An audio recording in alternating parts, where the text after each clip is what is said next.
Welcome to Sweet Tea with Coach Key. No slime, no grime, straight sugar. Real life stories of inspiration, perseverance, and prosperity.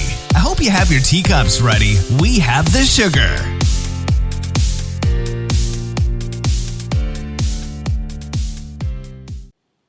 Hey, and welcome to this week's episode of Sweet Tea with Coach Key. And this episode is a simple question. What would you do if you were not afraid? What would you do if you totally just abandoned all fear and went after the things that you know that are pulling at your spirit, at your soul, that sparks your interest, the thing that you can talk about day and night, the thing that really revs you up. When I think back to the more treacherous times in my life, those were the times where I was ignoring me the most. I was constantly trying to diffuse or put out the fire that was inside of me that sparked desires or sparked interest in certain things.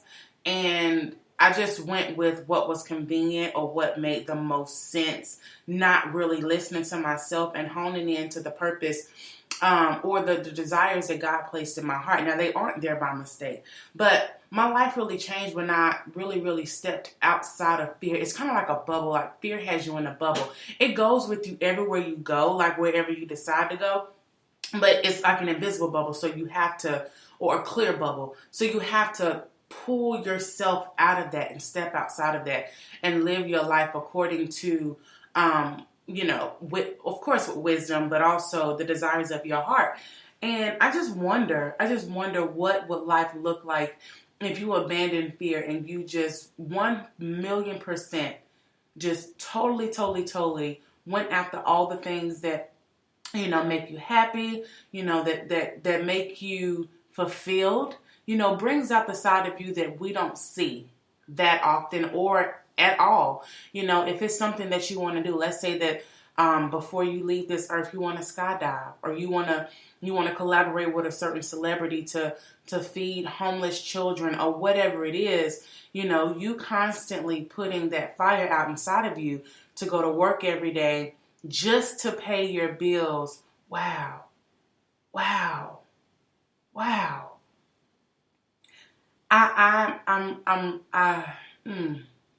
My soul is stirring right now thinking about what level of income you could be exposed to if you really stop watering yourself down and step into who you truly are and what the desires of your heart really look like. Excuse me. We like to think that we're in control, and I said this on one of the previous week's podcasts, that we've never been in control. We have never been in control. You cannot say that you controlled all of the cars on the freeway this morning on your way to work. The only car that you thought that you had control over was your own, but yet you made it. All of the obstacles that have came in your way to, when you apply for the job that you're on, there were many other applicants, yet yours was selected. You were not in control of that.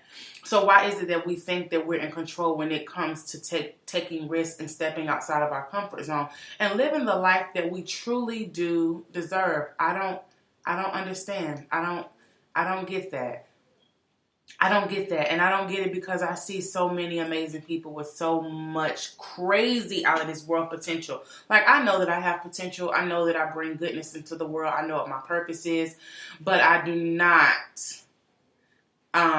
When I look at other people, I see a whole different world of, potential that's outside of this world that's different from mine. So of course, it's human nature to appreciate what someone else has.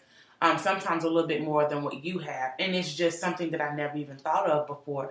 I mean, I have a friend that's a photographer, and she takes amazing photos. She has an eye in which I've never ever seen before. And I just think that it's incredible. She's analytical, she's smart, all of these things. And I just see that I can come up with ideas for her until the wheels fall off, because I see so much potential inside of her. So it's sad. It saddens me to see that in other people, and they are just living a very mediocre, unhappy life. and afraid to put fear aside. Just even on something small. So do something small and put fear aside. One of my exercises within my coaching program, it speaks to confidence. It was an exercise to determine what is your level of confidence. And the following week, because we meet bi-weekly, within the next 2 weeks we meet, and you whatever area you score lowest on in your confidence, you have to do 2 things in that area that are risky that you are afraid of doing. So if you're afraid of rejection, applying for a job, or going out and doing something that is fulfilling to you that may result in rejection, but you have the understanding that I am doing this to combat fear, because at some point in my life I was fearful. I was made fearful of rejection. And the only way to combat that is to do the opposite. If something happened, if an action occurred for me to be afraid and I've been stagnant, well, I have to do something, perform an action, so that I will no longer be afraid, along with prayer and petition and all of those great things that the Bible speaks of in Philippians. So I'm just going to constantly be hammering in on this on weeks to come about what would you do if you were not fearful. Try something small. Apply for that position that you do not have all the qualifications for. Do something that is beyond what you would ever do. Wear that dress. Take that picture. Try out that new color. Try that new hairstyle. Try it and see. You never know until you put that fear aside and do it. If you like it, it's worth it. That's the end of the story. If you like it, if it's fulfilling to you, if it makes sense to you, then it is worth it. That alone is signed, sealed, deliver, quality, valuable.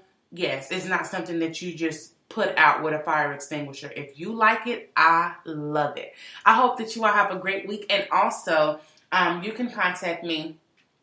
You can follow me on Instagram and Facebook at CoachKeishaAustin.com. And also, my website is KeishaAustin.com, and my email is support@CoachKeishaAustin.com. You take care, and you have a wonderful, blessed, and prosperous week.